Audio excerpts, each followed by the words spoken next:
3 main parts ng solar setup para di mo overwhelm.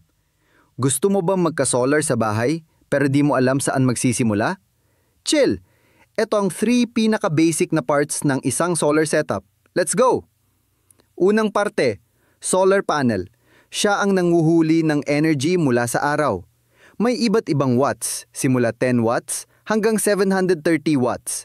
Sa likod, makikita mo ang specs gaya ng volt at wattage. Tip: para sa basic setup, kahit 100-watt panel, may silbi na. Next, ang charge controller.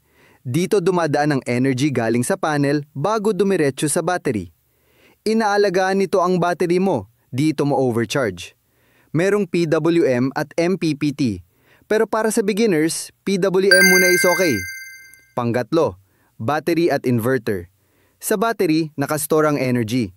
Ang inverter, siya ang tagapalit ng DC to AC, kaya pwede mong gamitin sa TV, fan, rice cooker, at iba pa. Start small muna. Kung ilaw at phone charging lang, solar setup under 5K to 10K. Achievable. O ayan, may idea ka na sa 3 parts. Sa part 2, ituturo ko paano magbasa ng specs sa likod ng solar panel para di ka maloko sa pagbili. Follow at like mo na para tuloy-tuloy ang solar tips.